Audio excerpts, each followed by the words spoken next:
I had to slip out of work today to help my daughter and her friends set up for a couple days of camping at our nearby state park, Higley Flow. And I got to say, just setting up the tent, I was dripping with sweat.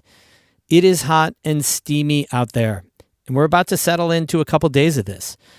You know, we've always had these hot spells in the North Country, but they're hotter and more frequent. A look at our changing climate during a heat wave on today's Story of the Day.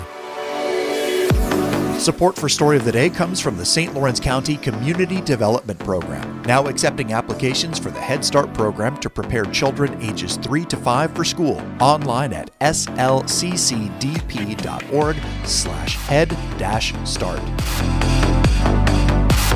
Hey, I'm David Summerstein. It's Tuesday, June 18th. And first up, it's all about the heat. The North Country is under a heat advisory through Thursday night.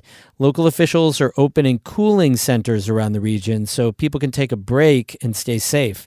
Don Lehman is the spokesman for Warren County. We know there are people who don't have access to air conditioning, can't afford a window air conditioner, or don't have the resources to get one. Lehman says at least 7 cooling centers will be open across Warren County. There are places like public libraries, the mall, and a senior center. He says those spots can be accessed on public transportation. Anyone who may have a transportation issue, they can give us a call and we can see if we can make arrangements to get them somewhere, get them the help they need. You know, we've had our local rescue squads and fire departments who step up in these sort of situations. Other cooling centers around the North Country will also be open. St. Lawrence County's Public Health Department is opening 8 cooling centers. It asked to call and confirm availability at the locations. During the heat wave, public health officials are recommending people stay hydrated, limit outdoor activities to the morning or evenings when it's cooler, and to check on vulnerable neighbors like the elderly, young children, and people with chronic health conditions. You can find a list of cooling centers at the New York State Department of Public Health website. As I write this, the temperatures are in the high 80s in the North Country right now. But some parts of New York could see temperatures above 100 degrees this week.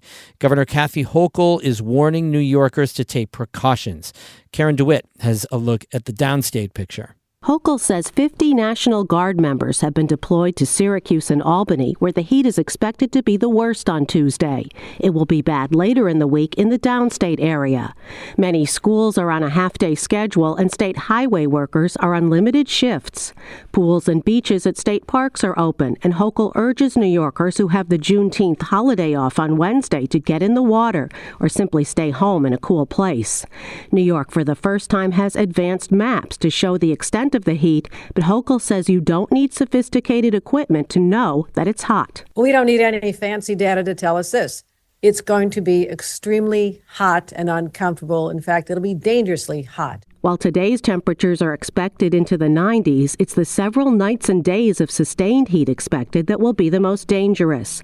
Hochul and State Health Commissioner James McDonald say there's a cumulative effect of the heat so early in the season. They say New Yorkers should watch out for the elderly and vulnerable for signs of heat stroke or exhaustion. In Albany, I'm Karen DeWitt for the New York Public News Network. So these heat waves are part of a new normal for the Adirondack North Country as climate change brings more extreme weather events. Emily Russell spoke with Professor Richard Ross Shaker, who studies climate change and sustainable resource management at SUNY ESF.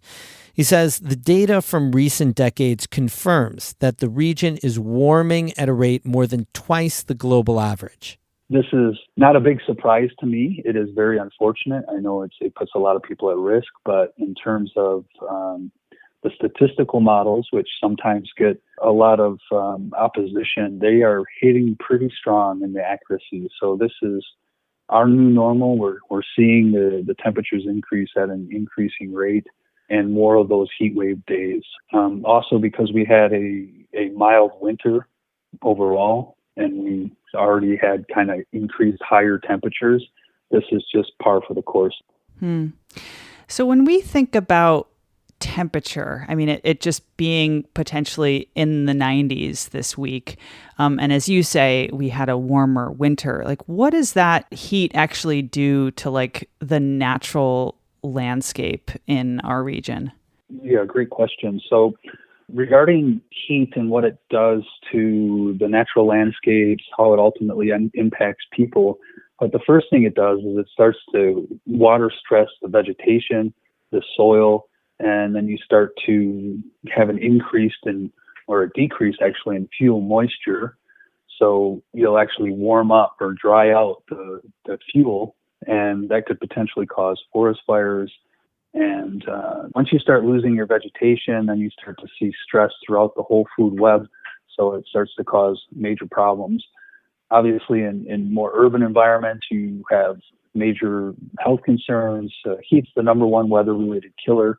It's linked to famine, of course. That's why it gets that. But also, it's linked to infant mortality. It's linked to elderly mortality. So asthma rates and other more cardiovascular problems are all linked to increased heat temperature.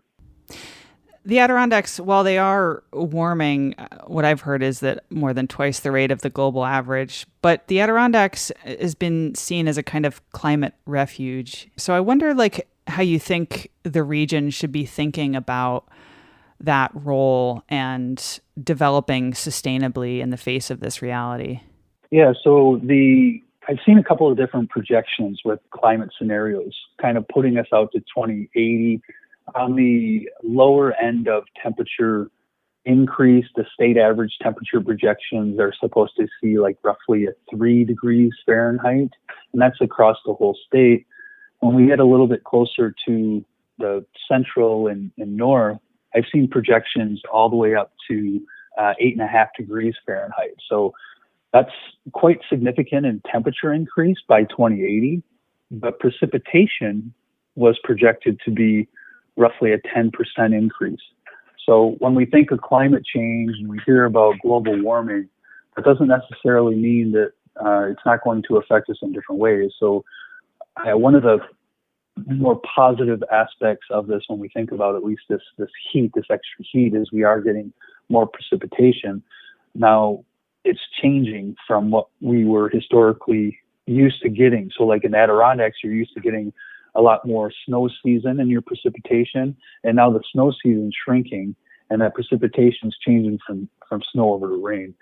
So we are very fortunate. It's a massive, intact, beautiful ecosystem, which makes it very resilient to climate change, and we're fortunate to have it. So we just have to try to preserve it, make sure we're managing the forest appropriately, being mindful that if we are having any kind of droughts, that puts us at risk for forest fires. And some fires good. We have some great experts in our department actually that do forest fire management, and some of it's good. And you need that kind of events to occur, but you have to be careful that you don't end up with a massive natural disaster. Yeah, I wonder, as we're facing this heat wave and just, future of an increasingly warming climate, what do you think is the biggest risk that the Adirondack North Country faces when it comes to a changing climate? I think the most difficult thing for most people to comprehend is that although we're seeing these changes, and the previous generation will talk about how it used to snow perhaps at Halloween and now it doesn't and things like that. But we're increasing at such a fast rate that our species, through their natural cycle of growth and through the breeding process, they are not evolving fast enough to keep up with the climate change. So you have these climate shifts, and that's going to be very difficult. So some of these species you're going to end up having die off because of their inability to adapt to the changing climate. The warmer and wetter doesn't sound all that bad, but these species were accustomed to not as significant of a change. So those are kind of the greatest concerns that I see. It's a much longer term trend than just maybe one lifetime, but in a couple lifetimes, we could actually see some significant die-off, and because our species are not adapting fast enough to the climate change. That was SUNY ESF professor Richard Ross Shaker speaking with our Adirondack reporter Emily Russell. NCPR's Climate Change series is made possible through the generous support of Margot and John Ernst.